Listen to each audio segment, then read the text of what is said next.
ಆಚಿ chilli powder ಸಖತ್ ಖಾರ ಬಣ್ಣ ಮತ್ತು ರುಚಿ ಆಚಿ ಚಿಲ್ಲಿ ಪೌಡರ್. ಕಾಂಗ್ರೆಸ್ನಲ್ಲಿ ಪವರ್ ಶೇರಿಂಗ್ ನ ಜಟಾಪಟಿ ಮೇಲ್ನೋಟಕ್ಕೆ ಒಂದು ಫುಲ್ ಸ್ಟಾಪ್ ಇಟ್ಟಂಗೆ ಕಾಣಿಸ್ತಾ ಇದೆ. ಆದರೆ ಈ ಅಲ್ಪ ವಿರಾಮದ ವ್ಯಾಲಿಡಿಟಿ ಎಷ್ಟು ಚಟುವಟಿಕೆಗಳು ನಡೆಯದೇ ಇಲ್ವಾ? ಈ ಪ್ರಶ್ನೆಗೆ ಯಾರು ಉತ್ತರ ಕೊಡೋ ಧೈರ್ಯ ಮಾಡಲ್ಲ ಸದ್ಯಕ್ಕೆ. ಶನಿವಾರ ಸಿಎಂ ಮನೆಯಲ್ಲಿ ಬ್ರೇಕ್ಫಾಸ್ಟ್ ಆಯಿತು. ಈಗ ನಾಳೆ DCM DK ಶಿವಕುಮಾರ್ ಮನೆಯಲ್ಲೂ ಕೂಡ ಸೇಮ್ ಪ್ರಾಸೆಸ್ ರಿಪೀಟ್ ಆಗುತ್ತೆ. ಬ್ರೇಕ್ಫಾಸ್ಟ್ ಮೀಟಿಂಗ್ ನಡೆಯುತ್ತೆ ನಾಳೆ ಬೆಳಗ್ಗೆ 9:30ಕ್ಕೆ. ಬ್ರೇಕ್ಫಾಸ್ಟ್ ತಿಂಡಿ ತಿನ್ನೋದಕ್ಕೆ ಅಂತ ಮುಖ್ಯಮಂತ್ರಿಗಳು ಉಪಮುಖ್ಯಮಂತ್ರಿಗಳ ಮನೆಗೆ ಬರ್ತಿದ್ದಾರೆ.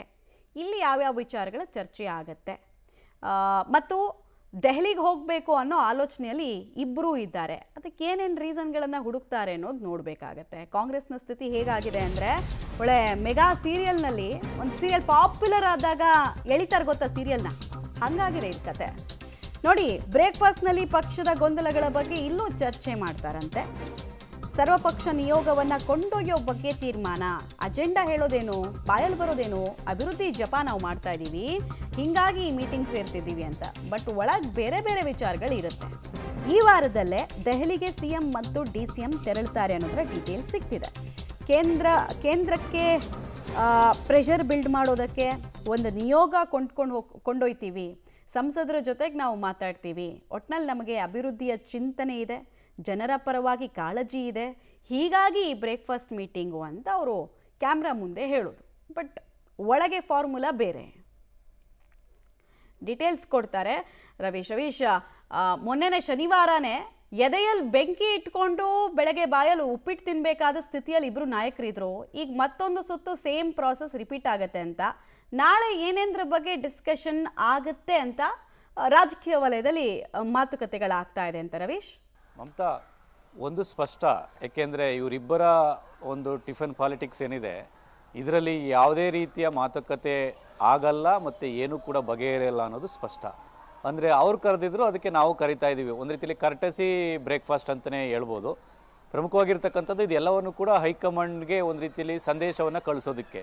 ಏಕೆಂದರೆ ಹೈಕಮಾಂಡ್ ಇವರಿಬ್ಬರ ನಡವಳಿಕೆ ಮತ್ತು ಇವರಿಬ್ಬರ ಟೀಮ್ನಿಂದ ಆಗಿರ್ತಕ್ಕಂಥ ಒಂದು ಬಹಿರಂಗ ಕದನ ಏನಿತ್ತು ಅದಕ್ಕೆ ಒಂದು ರೀತಿಯಲ್ಲಿ ಅಸಮಾಧಾನಗೊಂಡಿತ್ತು. ಆ ಕಾರಣಗಳಿಗೋಸ್ಕರವಾಗಿ ಈಗ ನಾವಿಬ್ಬರೂ ಕೂಡ ಸರಿಯಾಗಿದ್ದೇವೆ, ನೀವು ಡಿಸೈಡ್ ಮಾಡಿ ಅನ್ನೋ ಸಂದೇಶವನ್ನು ಕಳಿಸುವಂಥದ್ದಷ್ಟೇ ಈ ಒಂದು ಸಭೆಯ ಅಜೆಂಡಾ ಆಗಿರುತ್ತೆ. ತದನಂತರ ಅವರು ಬಂದ ಮೇಲೆ ಇಲ್ಲ ನಾವು ಅಭಿವೃದ್ಧಿ ಬಗ್ಗೆ ಚರ್ಚೆ ಮಾಡಿದ್ವಿ, ಡೆಲ್ಲಿಗೆ ಹೋಗ್ತೀವಿ, ಸಂಸದರ ಜೊತೆ ಚರ್ಚೆ ಮಾಡ್ತೀವಿ, ಇದು ಕಾಮನ್ ಡೈಲಾಗ್ ಆಗಿ ಏನೆಲ್ಲ ಹೇಳಬೇಕು ಅದನ್ನು ರಾಜಕಾರಣಿಗಳಿಗಾಗಿ ಅವರು ಹೇಳ್ತಾರೆ. ಪ್ರಮುಖವಾಗಿರ್ತಕ್ಕಂಥದ್ದು ಹೋದರೆ ಮುಖ್ಯಮಂತ್ರಿ ಸಿದ್ದರಾಮಯ್ಯ ಮತ್ತು DCM ಅವರು ಬುಧವಾರ ಹೋಗಬೇಕು, ಇಲ್ಲ ಶುಕ್ರವಾರ ಹೋಗಬೇಕು. ಯಾಕೆಂದರೆ ಸಂಸದರ ಸಭೆಯನ್ನು ಸೆಷನ್ ನಡೆಯುವಂಥ ಸಂದರ್ಭದಲ್ಲಿ ಸಂಸದರ ಸಭೆಯನ್ನು ಕರೆದು ರಾಜ್ಯದ ಸಮಸ್ಯೆಗಳ ಬಗ್ಗೆ ಒಂದು ರೀತಿಯಲ್ಲಿ ಬೆಳಕು ಚೆಲ್ಲಿ ಇದನ್ನು ನೀವು ಅಲ್ಲಿ ಪ್ರಸ್ತಾಪ ಮಾಡಿ ಅಂತ ಹೇಳೋದು ಸಂಪ್ರದಾಯ, ಆವಾಗ ಮಾಡ್ತಾ ಇರ್ತಾರೆ. ಆದರೆ ಈಗ ಆಲ್ರೆಡಿ ಸೆಷನ್ ಶುರು ಆಗಿಬಿಟ್ಟಿದೆ. ಹಾಗಾಗಿ ಒಂದು ವಾರದ ಬಳಿಕ ಸಭೆ ಮಾಡಿದ್ರೆ ಅದಕ್ಕೆ ಯಾವುದೇ ರೀತಿಯ ಇದಿಲ್ಲ ಅನ್ನೋದನ್ನು ಕೂಡ ವಿರೋಧ ಪಕ್ಷಗಳು ಒಂದು ರೀತಿಯಲ್ಲಿ ಅಟ್ಯಾಕ್ ಮಾಡ್ಬೋದು. ಆ ಕಾರಣಗಳಿಗೋಸ್ಕರವಾಗಿ ನಾಳೆ ಬ್ರೇಕ್ಫಾಸ್ಟ್ ಇದೆ, ಹೋದರೆ ಬುಧವಾರ ಹೋಗಬೇಕು, ಇಲ್ಲಾಂದರೆ ಗುರುವಾರ ಮತ್ತೆ ಕ್ಯಾಬಿನೆಟ್ ಇದೆ, ಇಲ್ಲಾಂದರೆ ಶುಕ್ರವಾರ ಹೋಗಬೇಕು. ಶನಿವಾರ ಆಗೋದಿಲ್ಲ, ಶನಿವಾರ ಎಲ್ಲರೂ ಕೂಡ ವಾಪಸ್ ಡೆಲ್ಲಿಗೆ ಬಂದುಬಿಟ್ಟಿರ್ತಾರೆ, ಅಂದರೆ ಬೆಂಗಳೂರಿಗೆ ವಾಪಸ್ ಬಂದಿರ್ತಾರೆ MP ಗಳೆಲ್ಲ. ಆ ಕಾರಣಗಳಿಗೋಸ್ಕರವಾಗಿ ನಾಳಿನ ಬ್ರೇಕ್ಫಾಸ್ಟ್ ಸಭೆ ಏನಿದೆ ಅದು ಕೇವಲ ಮೆಸೇಜನ್ನು ಪಾಸ್ ಮಾಡೋದಷ್ಟೇ. ಜೊತೆಗೆ ಡೆಲ್ಲಿಗೆ ಹೋದರೂ ಕೂಡ ನಾವು ಸಂಸದರ ನೆಪದಲ್ಲಿ ಹೋಗ್ತಾ ಇದ್ದೀವಿ ಅನ್ನೋದನ್ನು ಒಂದು ಸಂದೇಶವನ್ನು ಕಳಿಸ್ತಾರೆ. ಅಲ್ಲೋದ್ಮೇಲೆ ಏನಾದ್ರು ಹೈಕಮಾಂಡ್ ನಾಯಕರು ಭೇಟಿ ಮಾಡಬೇಕು, ಭೇಟಿ ಮಾಡಿ ಅಂದರೆ ಮಾಡ್ತಾರೆ, ಇಲ್ಲಾಂದರೆ ವಾಪಸ್ ಬರಿಗೈಲಿ ಬರ್ತಾರೆ. ಮಮತಾ, ಧನ್ಯವಾದ ರವೀಶ್ ತಮ್ಮ ಮಾಹಿತಿಗಾಗಿ.